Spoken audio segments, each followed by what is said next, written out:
வாழ்க வையகம், வாழ்க வையகம், வாழ்க வளமுடன். நன்றிம்மா. குரு வாழ்க, குருவே துணை. தியானமே யோகம், யோகமே ஞானம். தமிழ் ஆனந்த யோகம். வாழ்க வளமுடன்.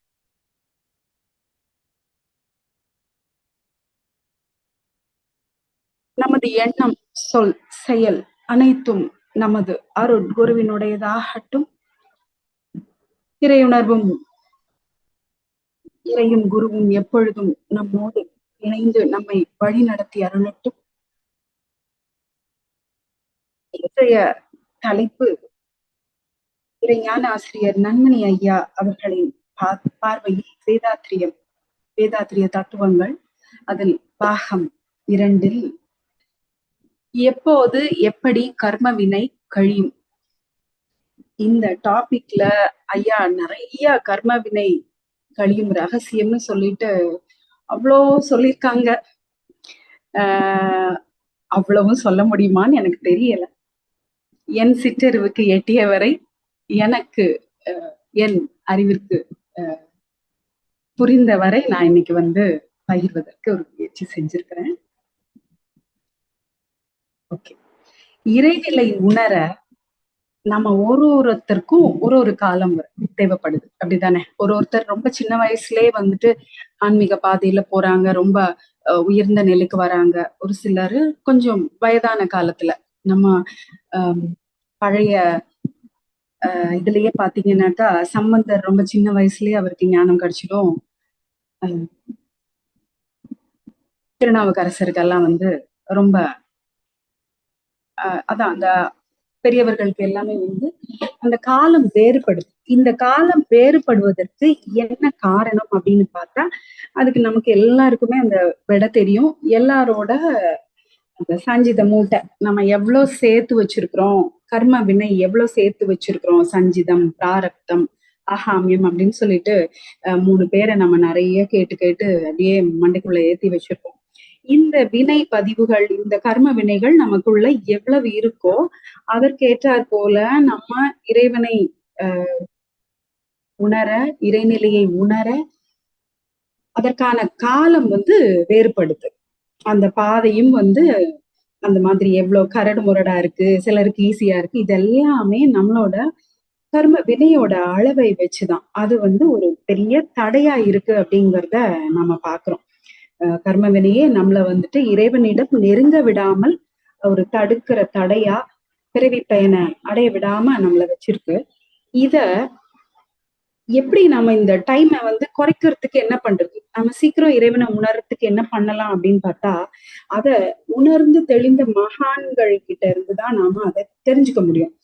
அப்படி பார்த்தோம்னா நம்மளோட அருட்தந்தை ரொம்ப அழகா தான் உணர்ந்த நிலையில இருந்து சொன்னா நம்மளோட சிற்றறிவுக்கு புரியாதுன்னு சொல்லி அவர் ரொம்ப கீழே இறங்கி அவர் எவ்வளோ கஷ்டப்பட்டு ஒரு ஸ்டேஜ் பை ஸ்டேஜா உணர்ந்தாரோ அதை நமக்கு சொல்ல முற்பட்டு இருக்கிற இதுதான் அவரோட தத்துவங்கள் அத்தனையுமே பாத்தீங்கன்னா வாழ்க்கை தத்துவம் 12மே நம்மளோட வாழ்க்கையை நம்ம எப்படி கொண்டு போனா இறைவனை அடைவதற்கு ஈஸியா இருக்கும் அப்படிங்கறதுதான் அவங்க உண்மையிலே சொல்றாங்க.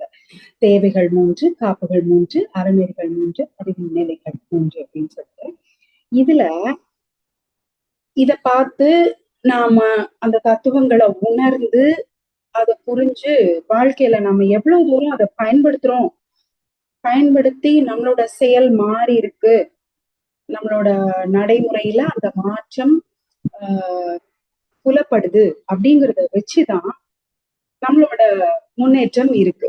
ஆனா நாம இதெல்லாம் தத்துவத்தை தெரிஞ்சு வச்சிருக்கிறோமே ஒழிய அத எந்த அளவுக்கு நடைமுறைப்படுத்திட்டு இருக்கோம் அப்படின்னு கேட்டோம்னாக்கா அது கேள்விக்குறிதான். Percentage differs from person to person. பார்த்தோம்னாக்கா நாம அந்த புறம் சார்ந்த மயக்க நிலையிலேயே தான் நாம இருக்கோம். அதுக்கு ஐயா நிறைய நமக்கு எடுத்துக்காட்டுகள் சொல்லிட்டே இருந்திருக்கிறாங்க. அது இன்னைக்கு நேத்துக்கு இல்ல, இன்னைக்கு நாம தான் அப்படி புறத்துல ரொம்ப மயங்கி நிக்கிறோம் அப்படின்னு நினைச்சா இன்னைக்கு இல்ல.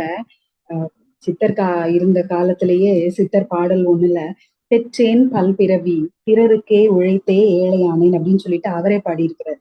அவர் என்னன்னா, நான் மத்தவங்கள பார்த்து பார்த்து அவங்களோட வாழ்க்கைய பார்த்து அதன்படி வாழ நினைச்சே என் வாழ்க்கைய வாழாம விட்டு இந்த பிறவி பயனை அடையாம இந்த தொடரை நீட்டிச்சு இப்படி இருக்கிறேன், மீண்டும் மீண்டும் பிறக்கும்படி நாம வினை புரிஞ்சுட்டே இருக்கிறோம் அப்படிங்கறத அவரே வந்துட்டு அந்த காலத்திலேயே சொல்லியிருக்கிறாரு.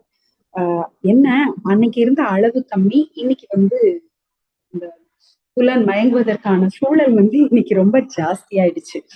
ஓகே, இப்போ நம்மளோட வாழ்க்கைய வந்துட்டு சொல்லும் பொழுது எப்படி சொல்லுவாங்கன்னா, இது ஒரு ரிலே ரேஸ் அப்படின்னு சொல்லுவாங்க. ரிலே ரேஸ்னா என்ன? இந்த இதுல பார்ப்போம் இல்லையா, நம்ம ஸ்போர்ட்ஸ் ஆக்டிவிட்டியில பார்ப்போம்.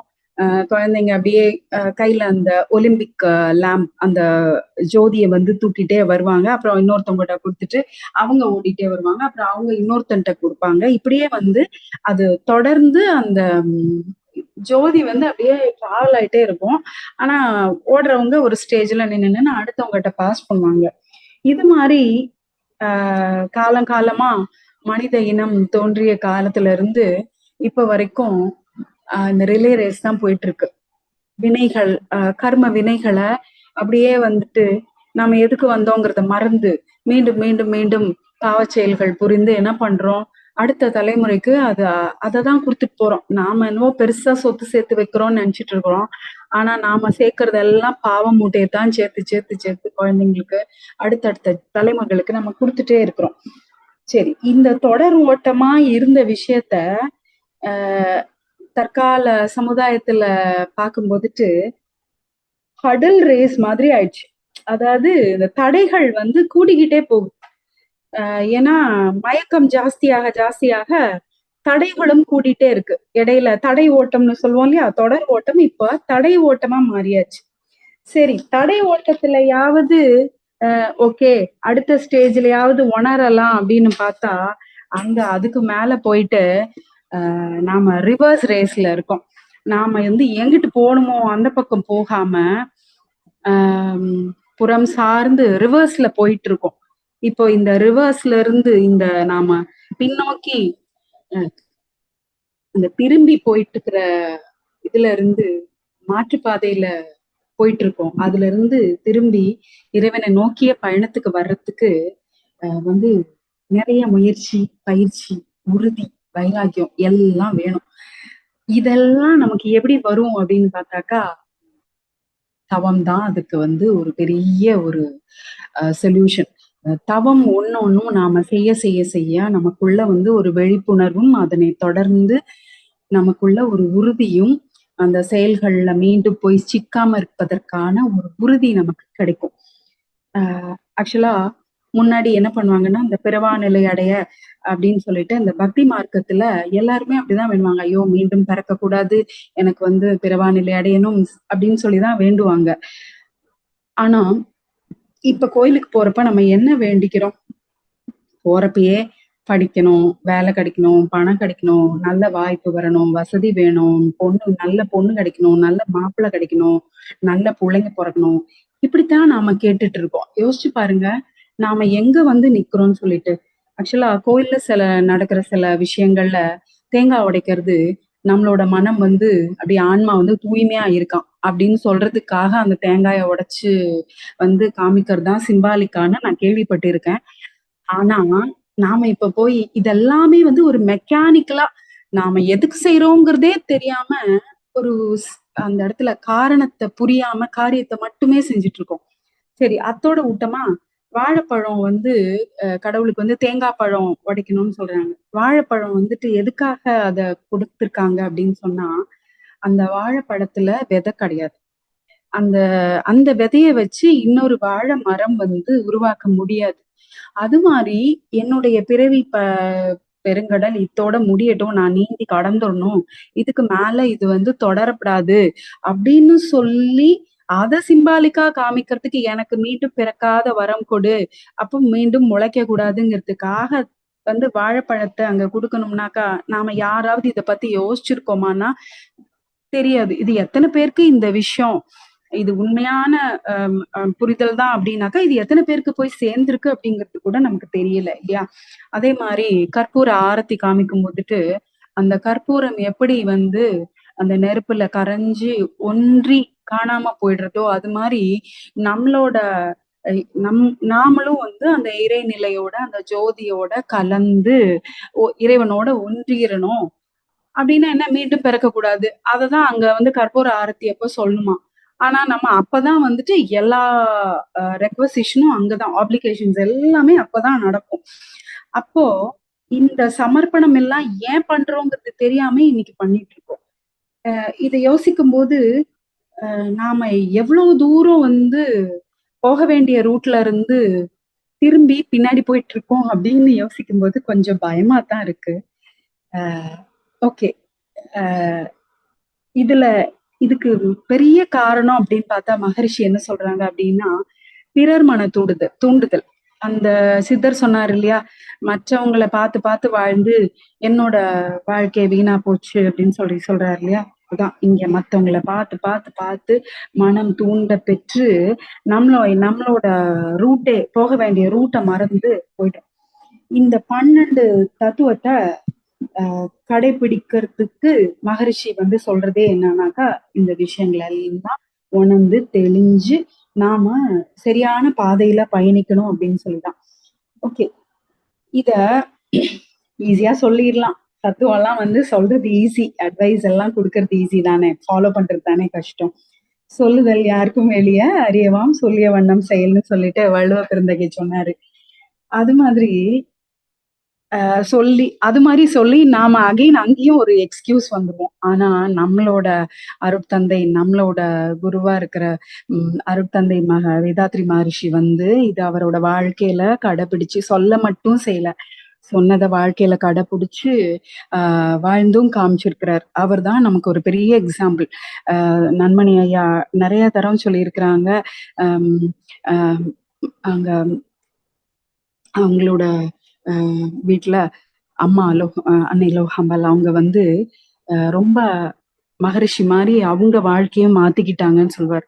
ஒரு 4 புடவை தான் வச்சிருப்பாங்க. ஏதாவது 2 புடவை அவங்களுக்கு புதுசா வந்ததுன்னா அந்த ஏற்கனவே உள்ள புடவைய வந்து அவங்க கொடுத்துருவாங்க, யார்கிட்டயாவது கொடுக்க சொல்லிடுவாங்க அப்படின்னு சொல்லியிருக்காங்க. அவங்க ரொம்ப கண்டென்ட்டா அந்த தேவைகள் 3ங்கிற விஷயத்த அவ்வளோ அழகா ஃபாலோ பண்ணினாங்க. அவங்களோட இறுதி வந்து ரொம்ப அழகான ஒரு பயணமா இருந்ததுன்னு சொல்லிட்டு ஐயா நிறைய முறை சொல்லியிருக்காங்க. அந்த அளவுக்கு வந்து மகரிஷியும் சரி, அவங்களோட துணை மனைவிய அவங்களும் சரி வந்து அந்த வாழ்க்கைய அவங்க தத்துவத்தை சொல்ல மட்டும் செய்யல, வாழ்ந்தும் காமிச்சிருக்காங்க. சரி, இப்போ இந்த அவங்க எவ்வளவு அழகா எளிமையா நேர்மையா வாழ்ந்து காட்டினாங்க. இதுக்கு அவருக்கு இன்னைக்கு யோசிச்சு பாருங்க, அவர் எல்லாத்தையும் விட்டுட்டு போய் உட்கார்ந்தாரு, ஒரு குடிசையை போட்டு அப்படியே உட்கார்ந்தாரு. நான் இனிமே வந்து உலக சமாதானத்திற்காக நான் போறேன் அப்படின்னு சொல்லிட்டு. அன்னைக்கு வந்து அவங்களுக்கு யாரும் கிடையாது. ஆனா மகரிஷி போய் உட்கார்ந்தாங்க. இன்னைக்கு வந்து உலகம் ஃபுல்லா எவ்வளவு பேர் மகரிஷிக்காக இருக்காங்க. அதுதான், விட வேண்டியதை விட்டால் பெற வேண்டியதை பெறுவாய் அப்படிங்கிறதும் ஐயா அடிக்கடி வந்து மகரிஷி சொன்னதை சொல்லுவாங்க. நாம வந்து எதன் பின்னால போறோமோ அதுதான் நமக்கு வந்து நம்மளோட வாழ்க்கையை தீர்மானிக்கும். நாம வந்து புறத்தை நோக்கி பயணப்பட நாம வந்து இறைநிலையை நோக்கி போகிறது வந்து நமக்கு பெரிய என்ன சொல்றது, ரொம்ப பெரிய கனவாதான் போயிட்டு இருக்கோம். ஓகே, இப்போ இந்த பயணம் ஏன் வந்து நமக்கு இவ்வளோ கடுமையா இருக்கு? நம்ம ஏன் வந்து உறுதியா முயற்சியோட, நிறைய பயிற்சியோட, வைராகியத்தோட இந்த பயணத்தை மேற்கொள்ளணும் அப்படின்னு சொல்றாங்க அப்படின்னு சொன்னா, லட்சக்கணக்கான வருஷமா வழி வழியா கருத்தொடரா தலைமுறையா வந்துட்டு நாம இந்த பழக்கத்தால பீடிக்கப்பட்டிருக்கோம். இங்க இந்த பழக்கத்தை மாத்தி அந்த விளக்கத்தை ஏத்துக்கிட்டு நாம மாறணும் அப்படிங்கிறது குதிரை கொம்பு மாதிரி கஷ்டம்தான், இல்லைன்னு சொல்லல. ஆனா கூடியும் நாம வந்து இறைநிலை உணரணும் அப்படின்னா அதை நம்ம வந்து கடைபிடிச்சுதானே ஆகணும்.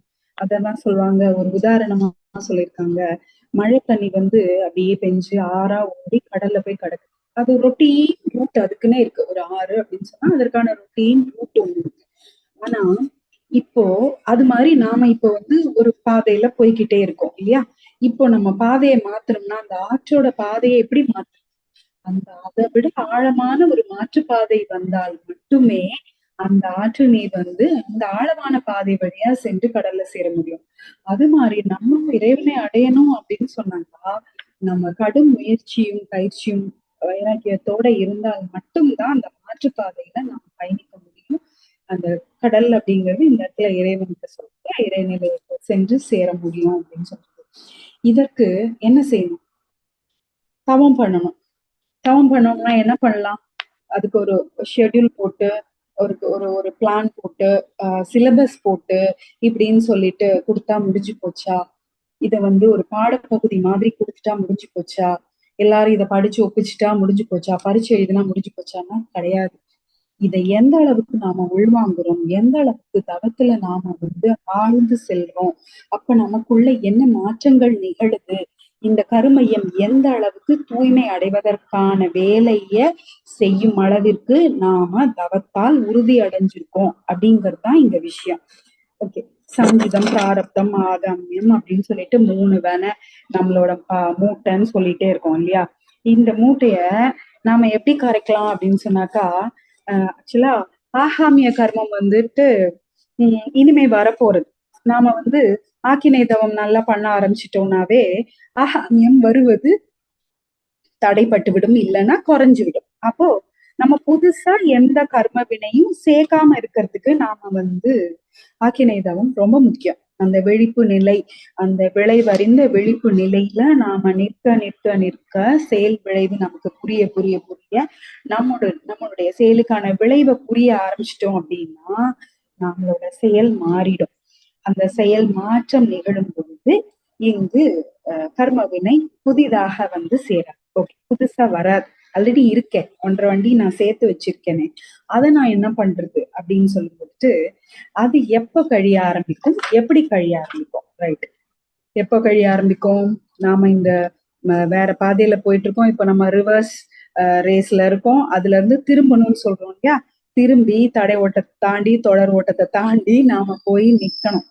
அப்போ இதுக்கு வந்து என்ன சொல்றாங்க, மகரிஷியோட ஒரு பாடல்ல என்ன சொல்றாங்கன்னாக்கா வந்து ஆக்கினை தவம் பண்ணினா ஆகாமியம் வராது, துரிய தவம் பண்ணினா வந்துட்டு பிராரப்தம் காணாம போயிடும், துரியாதீத தவம் பண்ணினா சஞ்சிதம் காணாம போயிடும், குறைஞ்சு போயிடும் அப்படின்னு சொல்லிட்டு சிம்பிளா சொல்லிட்டாங்கன்னு நான் தவம் பண்ணிட்டேன் அப்படின்னு சொல்லிட்டு எல்லாரும் நம்மளும் தவம் பண்ணிட்டோம், நமக்கு எல்லாம் குறைஞ்சு போச்சு அப்படின்னு சொல்றோம். ஆனா நம்மளோட வாழ்க்கையில இந்த மாற்றங்கள் எல்லாம் தெரியுதா? நாம தவம் பண்ணி இருக்கிறதுனால நம்மளோட பிராரப்தம் குறைஞ்சிருக்கு, நம்மளோட சஞ்சிதம் குறைஞ்சிருக்குங்கிறது எப்படி தெரியணும்? எப்படி தெரியும்? நம்மளோட உடலிலே களங்கம், சாரி மன்னிக்கணும், உள்ளத்திலே களங்கம் இல்லாமல் உடலிலே நோய் இல்லாமல் இருந்தால் மட்டுமே வந்துட்டு நாம இதுல வெற்றி பெற்றிருக்கிறதா நாம புரிஞ்சுக்கலாம். ஆனா நாம இன்னைக்கு அப்படி இருக்கோமா? உடல்ல நோயை கூட ஓரளவுக்கு குறைச்சிக்கலாம் அப்படின்னாக்கா உள்ளத்துக்குள்ள எவ்வளோ நெகட்டிவ் ஆட்டிடியூட்ஸ் இருக்கு நமக்குள்ள, எவ்வளவு போட்டி பொறாம, எவ்வளவு விஷயங்கள். 6 குணங்கள் சொல்லுவாங்க இல்லையா? 6 குண சீரமைப்புல மகர்ஷி சொல்லுவாங்க. அத்தனை குணத்தையும் நாம வந்து உள்ள வச்சுட்டு நாம எப்படி வந்து சரியா செயல்பட முடியும்? அப்போ நாம தவம் அப்படிங்கிறது ஒரு செயலா செய்யாம அது தவமாக அது மாறணும். நம்ம வாழ்க்கை வந்து மகர்ஷி சொல்லுவாங்க வந்து வாழ்க்கையே தவமா, தவமே வாழ்க்கையா மாறணும் அப்படின்னா ஒரு க்ஷணமும் நாம வந்து அந்த விளைவறிந்த விழிப்பு நிலையில நிக்கணும் அப்படின்னு சொல்லுவாங்க. நீ பேசும்போது உன்னோட துரியத்துல நின்னு பேசணும், நீ மற்றவங்க பேசும்போது உன்னோட ஆக்கினையில நின்னு கவனிக்கணும்னு சொல்லுவாங்க. மற்றவங்களை பார்த்து பேசும்போது அவங்களோட வழக்கண்ணை பார்த்து பேசுங்கன்னு சொல்லுவாங்க. நிறைய விஷயம் வந்து டிப்ஸா அழகா மகிழ்ச்சி சொல்லி கொடுத்துட்டே இருந்திருக்காங்க. நாம பேசும்போது நம்ம துரியத்துல என்னைக்காவது நின்னு பேசுறோமா? நம்ம என்ன பேசினோம் அப்படின்னு சொல்லிட்டு நமக்கே மறந்துரும். ஏன்னா நம்ம துரியத்துல நின்னு பேசணும்னா நமக்கு மறக்காது, கவனத்துல இருக்கும். ஆனா நம்ம துரியத்துல நிக்க மாட்டோம். அதே மாதிரி நாம கேட்கும்போது யாராவது பேசும்போது நம்ம ஆக்கினையில நின்னு கவனிக்கிறோமானா அதுவும் கிடையாது. ஆக்கினையில நம்ம நின்னு கவனிச்சிருந்தோம்னா அவங்க சொல்லும் பொழுதே அதுல வந்து அவங்க சொல்லுவதோட ஆழம், அதோட அர்த்தம், அதோட இது வந்து நமக்கு நல்லா புரியும். இத நம்ம வந்து எடுத்துக்கணுமா? இத எந்த அளவுக்கு எடுத்துக்கணுங்கிற உறுதிக்கு, தெளிவுக்கு நம்ம வர முடியும். ஆனா நம்ம அதுலயும் இருக்கறதில்ல. சோ இந்த விஷயங்கள எல்லாம் நாம பிராக்டிஸ்ல கொண்டு வரணும். இது வந்து நம்மளோட வினைய கழிக்கிறதுக்கு ஒரு பெரிய பிராக்டிஸா இருக்கும். ஏன்னா நம்மளோட கவனம் கூடும்போதுட்டு ஆட்டோமேட்டிக்கா நம்மளோட செயல்ல வந்து ஒரு மாற்றம் வரும். அது டெஃபினட்டா நம்மளோட வினைய வந்து குறைக்கிற வழிய நமக்கு காமிச்சு குடுக்கும். இதுல மகரிஷி சொல்றாங்க, இந்த 25 வருஷம் துரியாதீத தவம் பண்ணேன், என் சஞ்சிதம் குறைஞ்சுதானாக்கா, அவங்க வாழ்க்கையில அவங்க வந்து அன்பும் கருணையுமா மாறியிருக்காங்களா? நோய் இல்லாம, களங்கம் இல்லாம மாறுறது அப்படின்னா, அடுத்த பாயிண்ட் எதுக்கு போறது? அன்பா, அமைதியா, அவங்க கிட்ட நல்ல கேரக்டர்ஸ் எல்லாம் வந்திருக்கணும். அவங்க எப்பயுமே வந்து அன்பின் திருவுருவமா, கருணை நிறைஞ்ச ஒரு ஒரு ஒரு ஒரு மனிதமா அவங்க மலர்ந்திருக்காங்களா? அப்படின்னு பார்த்தாக்கா, அ அதுவும் பெரிய கொஸ்டின் தான். ஏன்னா, எல்லார்கிட்டயும் எல்லா விலங்கின பண்புகளும், எல்லா பண்புகளும் நிறைஞ்சு தான் இருக்கு. ஒரு ஒரு நேரத்துல ஒண்ணு வெளிப்படுது. இப்ப நாம தெளிவா நின்னோம் அப்படின்னா, ஒருத்தர் நமக்கு துன்பம் குடுத்தா கூடயும், அவங்க துன்பம் கொடுப்பதால நம்முடைய வினை கழிகிறது அப்படிங்கிற தெளிவுல நாம நிக்கும் பட்சத்துல, அவங்க குடுக்குற துன்பத்த நாம துன்பமா எடுக்காம, என் வினையை கழிக்க வந்த புண்ணியவானா நாம பார்க்க ஆரம்பிச்சுருவோம். அப்படி பார்க்க ஆரம்பிச்சோம்னா, நமக்கு அவங்க மேல கோவம் வருமானா? வராது. அவங்க மேல கருணை தான் வரும். ஐயோ! என் வினைய தீர்க்கறதுக்கு இவ கஷ்டப்படுறாளே! அப்படின்னு சொல்லிட்டு, அவங்கள பார்த்து நாம வந்து இன்னும் கொஞ்சம் பாவப்படுவோம். அவங்க நல்லா இருக்கணும்னு நினைக்க ஆரம்பிச்சுருவோம். இந்த அளவுக்கு நாம நினைக்க ஆரம்பிச்சுட்டோம்னா, நம்ம வினை வந்து கழியாம இருக்குமா? கொஞ்சம் யோசிச்சு பார்க்கணும்ல. நம்ம இப்படி யோசிக்க ஆரம்பிச்சுட்டோம்னாவே, அவ்வளவுதான். ஆட்டோமேட்டிக்கா எல்லாமே நமக்கு வந்து குறைய ஆரம்பிச்சுரும். இதுக்கு மேல் பதிவு அப்படின்னு சொல்லிட்டு மகரிஷி சொல்றாங்க. புண்ணியம். புண்ணிய செயல் செய்ய செய்ய செய்ய அது மேல் பதிவாக அது என்ன பண்ணும்? இந்த நமக்குள்ள இருக்கிற பழக்கத்தால இருக்கிற பாவச் செயல்களை வந்து செய்ய விடாம மேல் பதிவு போட்டு போட்டு போட்டு அத வந்து நாம குறைச்சிட்டே வரணும். இதுல ஐயா வந்து நன்மணி ஐயா ஒரு முறை வந்து மகரிஷி கூட கேள்வி பதில் நேரம் மாதிரி உட்கார்ந்துருக்கும்போது, இது உண்மையா? சஞ்சிதம் வந்து துரியாதீதம் பண்ணாவே போயிடுமான்னு கேட்டப்பதான் மகரிஷி சொல்லியிருக்காங்க. உண்மையாகவே சஞ்சிதம் இது சாரி துரியாதீத தவம் பண்ணினீங்களா? அப்படின்னு சொல்லி கேட்டாங்களாம் அந்த குழுவுல இருந்த எல்லாரையும். முதல்ல துரியாதீத தவம் பண்ணிட்டு இருக்கோம் அப்படின்னு சொல்லி கைய உயர்த்தினவங்க, உண்மையா துரியாதீத தவம் பண்ணீங்களான்னு கேட்டப்போ, உண்மையான துரியாதீத தவம் பண்ணீங்களான்னு கேட்டப்போ, யாரும் கைய தூக்கலையாம். ஏன்னா, எல்லாருக்குமே வந்து உண்மையான துரியாதீத தவம்னா அப்படின்னு சொல்லிட்டு ஒரு கொஸ்டின் வரவும் எல்லாரும் அப்படி நின்னுட்டாங்களாம். ஏன்னா, செயல் மாற்றம் நடக்கலனாக்கா, அவங்க பண்ணின தவம் உண்மையான துரியாதீத தவம் இல்ல. அப்படி உண்மையான துரியாதீத தவம் பண்ணல அப்படின்னா, அங்க வந்துட்டு சஞ்சிதம் எப்படி காலியாகும்? காலியாகாது இல்லையா? அததான் வந்துட்டு மகரிஷி வந்து அன்னைக்கு வந்து வெளிப்படுத்தினாங்க. பாட்டுல இருக்குங்கிறதுக்காக வெறுமனே தவம் பண்ணா வந்து சரியாகாது. தவத்துல ஆழ்ந்து நம்மளோட செயல் மாறும் அளவிற்கு நமக்கு அந்த தவம் சித்திக்கணும் அப்படிங்கிறத மகரிஷி வந்து ரொம்ப அழகா எக்ஸ்பிளைன் பண்ணியிருக்காங்க. அடுத்து எப்போ இந்த இது கடைபிடிக்க, எப்போ இந்த கர்ம வினை குறைய ஆரம்பிக்கும்னா, இந்த தத்துவங்களை உணர்ந்து தெளிந்து கடைபிடிச்சு மாற ஆரம்பிக்கும் போதுட்டு நமக்கு கர்ம வினை கழிய ஆரம்பிக்கும் இல்லையா? அப்போ இதுக்கு இந்த தவம் முக்கியம்னு சொன்னோம். தற்சோதனை ரொம்ப முக்கியம் அப்படிங்கிறதையும் நாம ஐயா நமக்கு நிறைய சொல்லியிருக்காங்க. தவம் அப்படின்னு சொல்லி எடுத்துட்டோம்னாக்கா, ஒரு ஒரு தவமும் நமக்கு ஒரு ஒரு நிலையில நம்மளோட வினைகளை அறுப்பதற்கு ஹெல்ப்ஃபுல்லா இருக்கு. எப்படி அப்படின்னு பார்த்தோம் அப்படின்னு சொன்னாக்கா, வந்துட்டு நம்ம சொல்லுவோம் இல்லையா, மும்மலங்கள் அப்படின்னு சொல்லுவோம். ஆணவம், கண்மம், மாயை அப்படின்னு சொல்லுவோம். இதுல எது லீடிங்ல இருக்கு அப்படின்னு சொன்னாக்கா, மாயை தான் லீடிங். ஆமா தானே? இந்த மாயை வந்துட்டு நம்மள அப்படியே ஃபுல்லா இந்த ஐம்புலன்களையும் புறப்பொருளோடு அப்படியே போட்டு பின்னி பிணைச்சு வேற நம்மளை யோசிக்க விடாத அளவுக்கு நாம வந்து மயங்கி நிக்கிறோம் இல்லையா? அப்ப இதுல என்ன சொல்றாங்க, பஞ்சேந்திரிய தவம் பண்ண ஆரம்பிச்சோம்னா இங்க நிறைய மாற்றங்கள் நிகழும். நம்மளோட வினையை கழிப்பதற்கான நிகழ்வுகள் இங்கு நமக்கு வெளிப்படும் அப்படின்னு சொல்றாங்க. எப்படி அப்படின்னு பார்த்தோம் அப்படின்னாக்கா, இந்த ஐம்புலன்கள்ல நாம மனச வச்சு வச்சு வச்சு தவம் பண்ண இந்த புலன்கள் புறப்பொருள்ல மயங்கிற அளவு வந்து குறைஞ்சிட்டே வரும். ஃபார் எக்ஸாம்பிள் நம்ம நாக்கு எடுத்துக்கிறோம். நாம வந்து எந்த பொருளை உணவுப் பொருட்களை பார்த்த உடனே இப்ப ஒண்ணும் இல்லை, இப்ப நம்ம மாங்காய் ஊறுகாய் இல்ல ஏதோ ஒரு ஸ்வீட் பேர் சொன்ன உடனே இப்ப கேட்டுட்டு இருக்கிற பல பேருக்கு வந்து நாக்குல வந்து உமிழ்நீர் சுரந்திருக்கும். ஆமா தானே? இதுல இந்த ஏன் இப்படி இருக்கு, நாம எந்த அளவுக்கு நாம அந்த உணவுல ஒன்றி போய் மயங்கி நிக்கிறோம் அப்படிங்கிறது இதுலயே நாம தெரிஞ்சுக்க முடியும். இப்ப நம்ம பஞ்சேந்திரிய தவம உண்மையா பண்ண ஆரம்பிச்சா, ஐயா மகரிஷி சொன்ன மாதிரி உண்மையா நாம அதுல நின்னு தவம் பண்ணும் பொழுது இந்த புலன்கள்ல நிற்கும் போதுட்டு மனம் அங்கு குவிய குவிய குவிய ஜீவகாந்த ஆற்றல் அந்த புலன்கள்ல பெருகி நிற்கும். யூஸ்வலா நாம இப்ப நாக்குல ஒரு உணவை வைக்கும் போது அந்த உணவை வச்ச உடனே அந்த உமிழ்நீர் சுரந்து அங்க ஜீவகாந்தம் கொஞ்சம் செலவு செய்யப்பட்டு விரயமாகி அந்த உணவு அங்க வந்து ஜீவகாந்தம் தன்மாற்றத்துக்கு உள்ளாகும் இல்லையா? மாறி அந்த உணவு வந்து உள்ள போறது.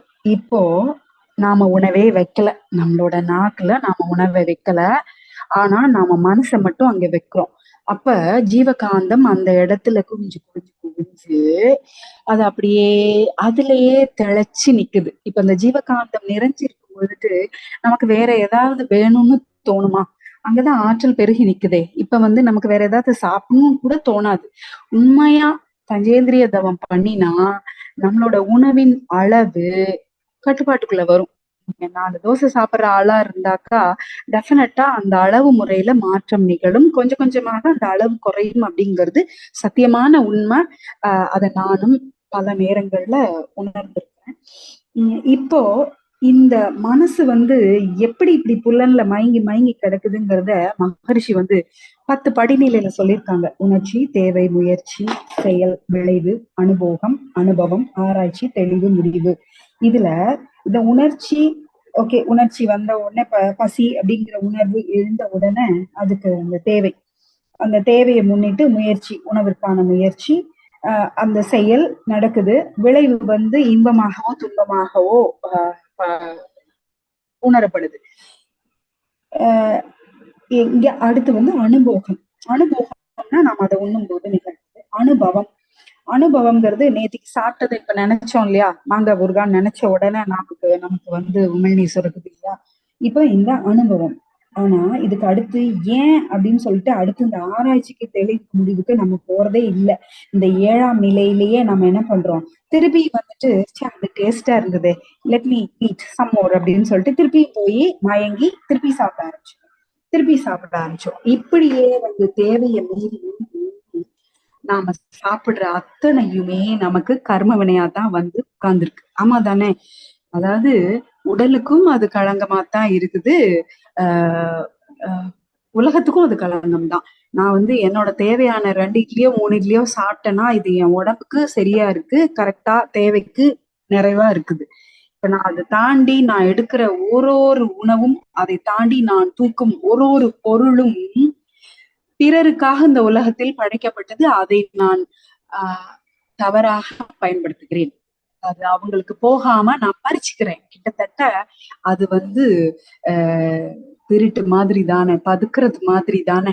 நான் அதிகமா சாப்பிட்றதோ, நான் அதிகமா பொருட்களை தூக்கிறதோ யோசிச்சு பார்க்கும் போதுட்டு இதுல இந்த தெளிவுக்குள்ள நாம வந்து வருவதற்கே நமக்கு எவ்வளவு காலம் பிடிக்குது. இப்பவும் அதுல இருந்து முழுசா மீண்டிருக்கோமானா மான்னு கேட்டோம்னாக்கா அதுக்கு வந்து முழுசா எல்லாருக்குமே பதில் சொல்ல முடியாது. ஏன்னா நம்ம வந்து பீரோ ஃபுல்லா நிறைச்சு வச்சிருக்கோம்னு ஐயா அடிக்கடி சொல்லுவாங்க. உண்மைதான். அவங்க போய் பார்க்கும்போதே கர்ம வெண்ணெய் நிறைஞ்சு கிடக்குது அப்படின்னு தோணும்.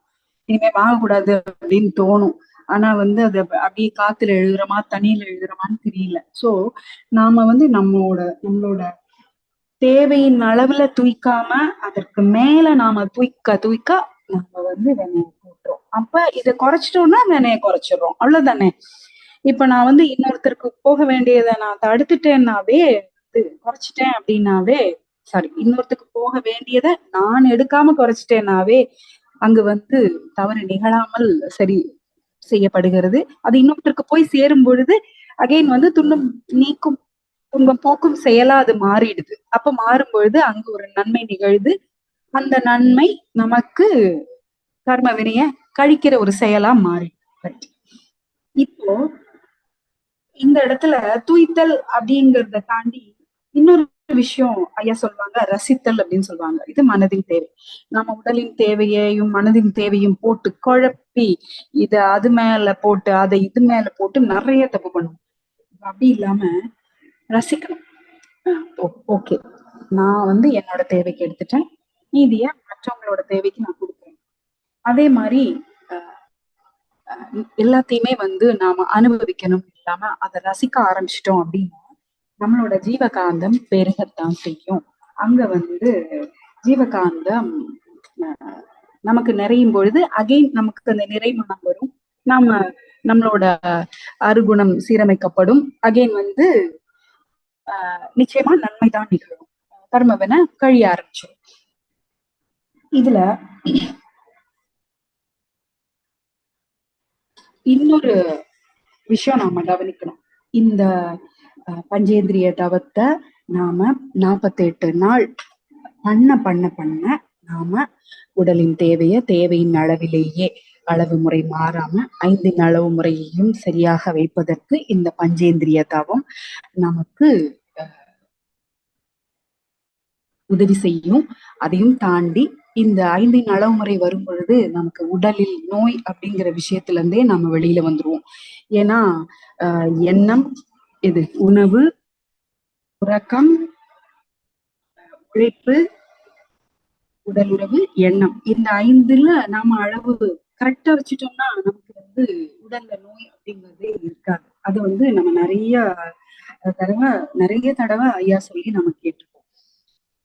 சோ நம்ம எல்லாரும் பஞ்சேந்திரிய தவம் நிறைய பண்ணிட்டு நம்மளோட செயல் மாற்றத்தை கடைபிடிக்கணும் அப்படிங்கிறது கர்ம வினை கழிவதற்கான ஒரு யுக்தி.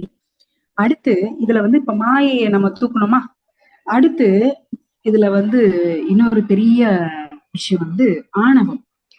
ஆணவம் அப்படின்னு சொல்லிட்டா முடிச்சு போச்சு.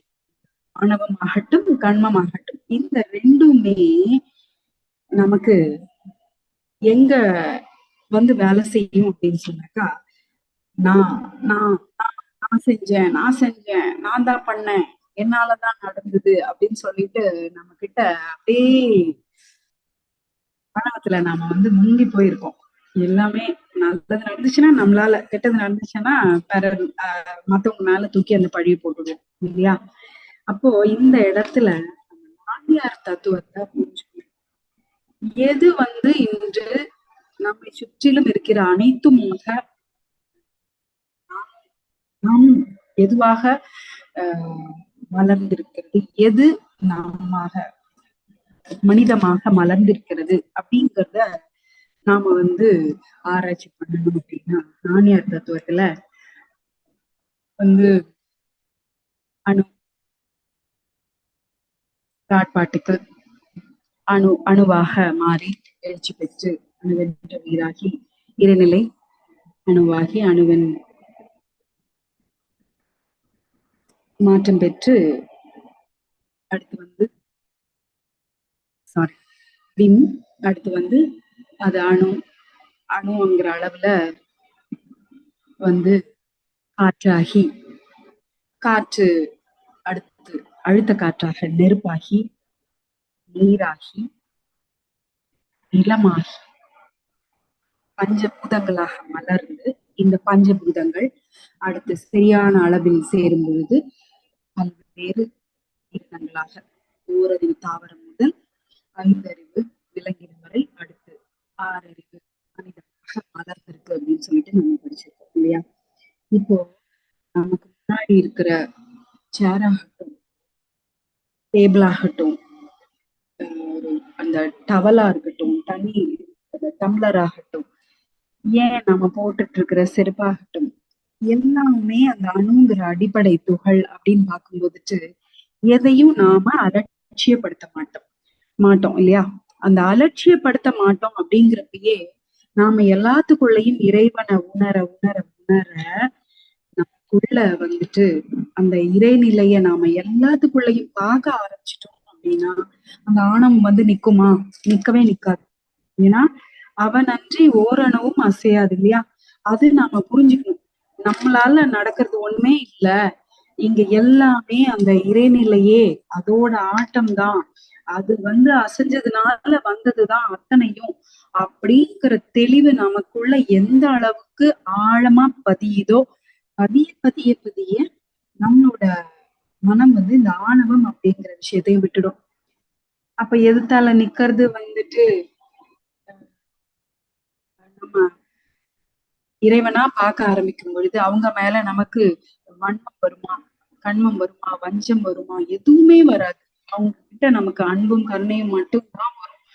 அப்போ இந்த ஆணவத்தையும் கண்மத்தையும் தொலைக்கிறதுக்கு நாம இந்த அகத்தாய்வு தத்துவங்கள் அத்தனையையும் நாம தெளிவா புரிஞ்சு அத வந்து அப்ளை பண்ணும். அப்ளை பண்றதா ரொம்ப முக்கியம். சர்டிபிகேட்டா வாங்கி வச்சுக்கலாம் அப்படின்னு சொன்னா ஐயா சொல்லுவாங்க, சர்டிபிகேட்ட போகிக்கு போட்டு கொடுத்துங்க அப்படின்னு சொல்லுவாங்க. சர்டிபிகேட்டா இருந்து பிரயோஜனமே கிடையாது. இல்ல ஃப்ரேம் போட்டு மாலை போட்டு பிரயோஜனம் கிடையாது. அது வந்து வாழ்க்கையில நம்ம பயன்படுத்துறதுக்கு நாம ஒரு ஒரு க்ஷணமும் அத வந்து அப்ளை பண்ணணும் அப்படின்னு சொல்லி சொல்லுவாங்க. சோ இந்த ஆணவத்த நாம வந்து மாத்தி வைக்கணும். இதுக்கு இந்த தத்துவங்களை நாம முழுமையா உள்வாங்க. அடுத்து ஓங்கார தவம்.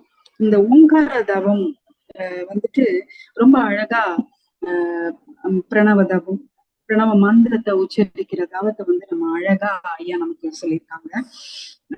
மகரிஷியும் ரொம்ப அழகா அதை வடிவமைச்சு அதை இப்போ நம்ம நிறைய பண்ணிட்டு இருக்கோம். இதுல இந்த அப்படிங்கிற அக்ஷரம் வந்துட்டு அதை நம்ம உச்சரிக்கும் போது அது நம்ம மூலாதாரத்துல தொடங்கும். வந்து பாத்தீங்கன்னாக்கா வந்து கொஞ்சம் அப்படியே மேல ஏறி அந்த சுழுமுனையில மூலாதாரத்துக்கு வந்து கொஞ்சம் அப்படி மேல வந்துச்சுன்னா அந்த நெஞ்சு கூட்டுக்கு வர்றதுக்கு கொஞ்சம் கீழே வரும்போதுட்டு ஆட்டோமேட்டிக்கா அந்த உச்சரிப்பு, அந்த உச்சரிப்பு வரும்பொழுது விஷுத்தில இருந்து நம்மளோட உச்சி வரைக்கும் அந்த அந்த அதிர்வை நாம உணர முடியும். இப்ப பார்த்தோம்னா இந்த ஓங்கார தவம் நாம அதிகமா பண்ண பண்ண பண்ண இத நாம உச்சரிக்க உச்சரிக்க என்ன நடக்கும் அப்படின்னு பாத்தீங்கன்னா நம்மளோட சுழுமுனையில இருக்கிற பல தடைகள் நீங்கும். சுழுமுனையில முதல்ல நம்ம டிராவல் பண்றதே வந்து ஈஸி கிடையாது இல்லையா? நமக்கு மூச்சு எப்பயுமே வந்து இடக்கலையில அதிகமா இல்ல இடது மூக்குலயோ இல்ல இடது நாசிலேயோ வலது நாசிலேயோ கூட குறையதான் இருக்கும். இப்போ இது ரெண்டும் சரியா மாறி இந்த சுழுமுனையில நம்மளோட கவனம் போகணும் அப்படின்னு சொன்னாக்கா அதுக்கு வந்து இந்த ஓங்கார தவம் நமக்கு வந்து ரொம்ப அழகா ஹெல்ப் பண்ணும்.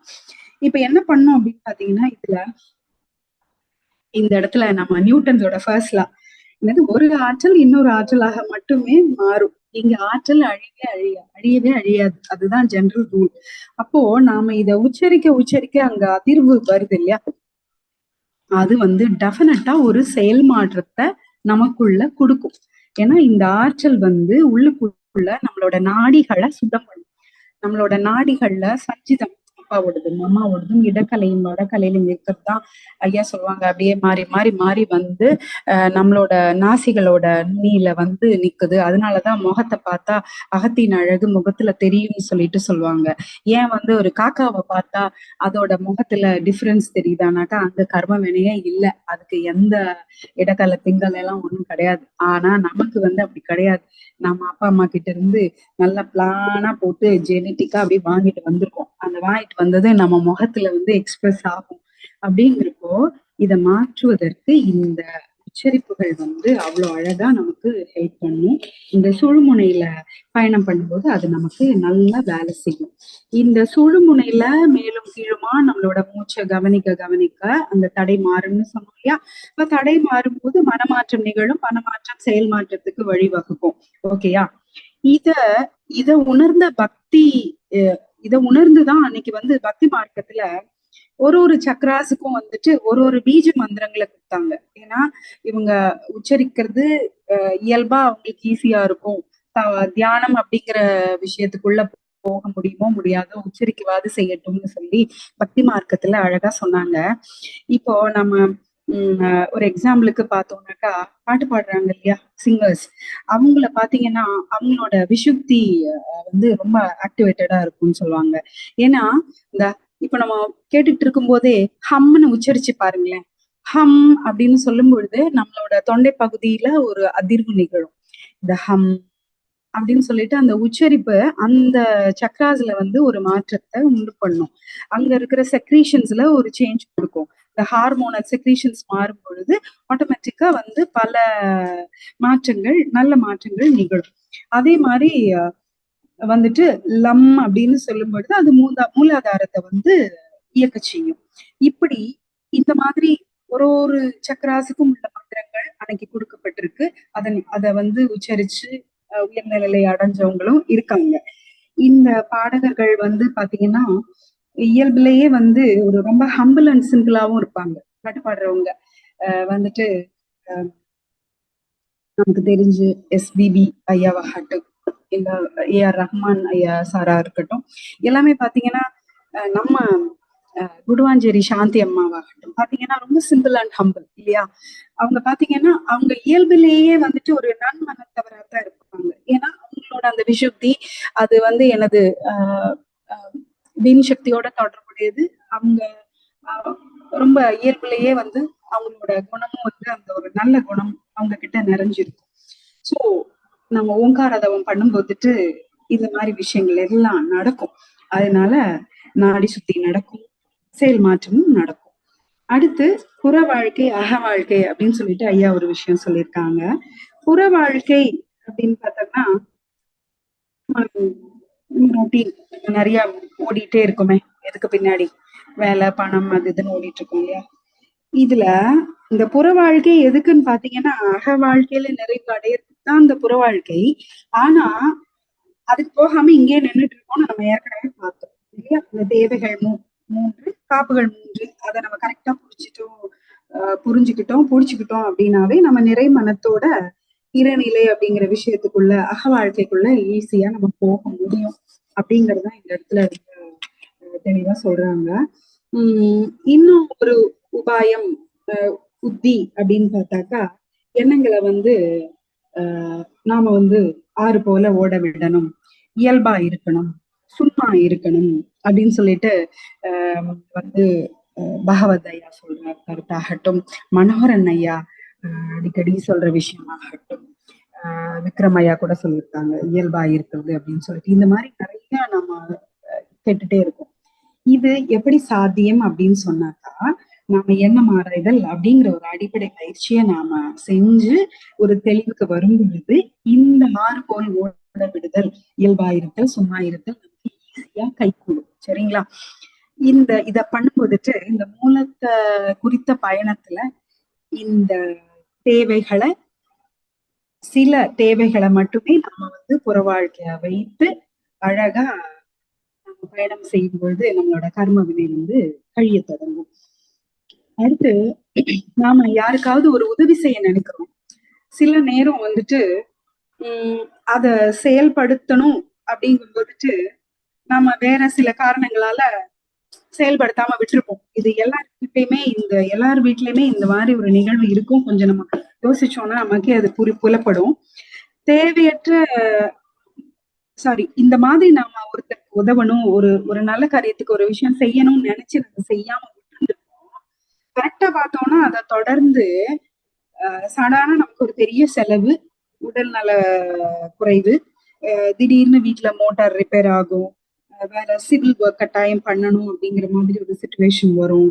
இப்போ நமக்கு செலவு அப்படிங்கறத தாண்டி மன உளைச்சலும் அங்கு வலி வேதனை எல்லாமே சேர்ந்தே வரும். நம்ம நினைச்ச உடனே அந்த உதவியை செஞ்சிருந்தோம் அப்படின்னா, பிறர் துன்பத்தை போக்கி இருந்தோம் அப்படின்னா இந்த இந்த ஸ்டேஜ்க்கு நம்ம போயிருக்கவே மாட்டோம். அதனால நமக்கு எப்பயுமே சொல்லுவாங்க, உள்ள சொல்றத நாம கேட்க ஆரம்பிச்சோம்னா நம்ம வாழ்க்கை இன்னும் சிறப்பா இருக்கும் அப்படின்னு சொல்லிட்டு. சோ நம்ம அறிவு உள்ளுக்குள்ள நமக்கு உணர்த்துற விஷயத்த நாம தெளிவா கவனிச்சுட்டு அதன்படி நாம செயல்களை செஞ்சோம்னா ஈஸியா அந்த கர்மவினைய கழிக்க ஆரம்பிச்சிடலாம். இந்த துன்ப போக்கும் செயலை வந்து நாம நினைச்ச உடனே செய்யணும் அப்படிங்கறதுதான் இதுல வந்துட்டு முக்கியமான விஷயம்.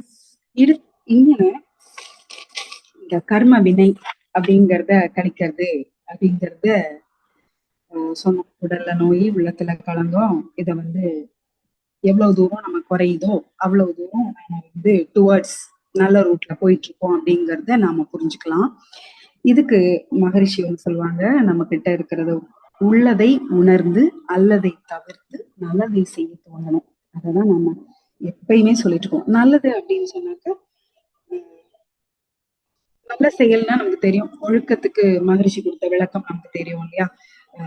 நமக்கும் பிறருக்கோ தற்காலத்திலோ பிற்காலத்திலோ உடலுக்கோ மனதிற்கோ செய்யாத ஒரு செயலாக அது அமைய வேண்டும்.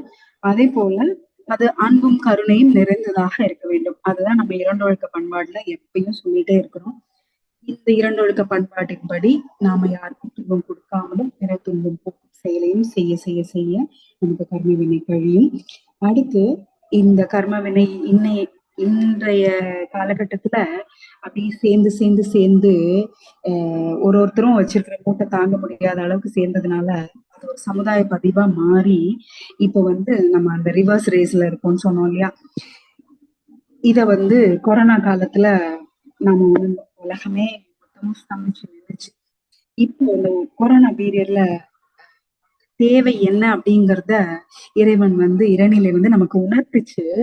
ஆனா அந்த பீரியட் முடிஞ்ச உடனே நாம திருப்பியும் வந்து தவறுகள் செய்ய ஆரம்பிச்சிட்டோம். சோ தேவையின் அடிப்படையில் நாம செயல்பட நமக்கு நன்மைகளும் நம்முடைய கர்ம வினை கழியும் அப்படிங்கிறத நாம இதுல இருந்து எடுத்துக்கணும்.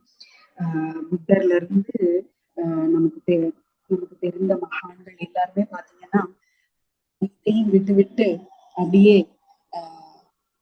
இறைநிலையை நோக்கி அவங்க பயணம் இருந்தது. எல்லாத்தையும் விட்டு விடுதலை அடைஞ்சாங்க. உலகமே அவங்களுக்காக மாறுச்சு அப்படிங்கிறத நாம பார்த்திருக்கோம். உலகமே அவங்க பின்னாடி இருந்துச்சு. அது மாதிரி நம்மளோட தவத்துல நம்ம ஆல்பா நிலைக்கு போக போக நம்மளோட வினையை வந்து ஃபர்தரா கூடாமலும் செயல்மாற்றத்துக்கான உறுதியும் அங்க நமக்கு நிகழும். இதெல்லாம் தாண்டி இன்னும் ஒரு சில விஷயங்களையும் ஐயன் சொல்லியிருக்காங்க. பாவ பதிவு சாப பதிவு அப்படிலாம் சொல்லியிருக்காங்க. நல்ல ஒரு மனதை வந்து வாடாம நம்ம பார்த்துக்கணும் அப்படின்னு சொல்லியிருக்காங்க. அதுக்கு ஐயா வந்து 3 விஷயம் சொல்லியிருக்காங்க. ஒருத்தர் துன்பம் கொடுக்கிற ஒருத்தருக்கு நாம துன்பம் கொடுக்கும் போது நமக்கு விளையும் செயல் நமக்கு என்ன கிடைக்கும் அப்படின்னு பார்த்தாக்கா நமக்கு ஒரு துன்பம் வரும். அது என்ன வரும் அப்படிங்கிறது ஒரு கொஸ்டின் இருக்கு. துன்பம் கொடுக்காதவனுக்கு ஒரு துன்பம் நாம கொடுக்கும் போது அதுக்கு நமக்கு ரிசல்ட் என்னவா இருக்கும்? இதெல்லாம் தாண்டி மற்றவர் துன்பத்தை போக்குற ஒருத்தனுக்கு நாம துன்பம் கொடுக்கும் போதுட்டு அது வந்து சாபமா மாறும்.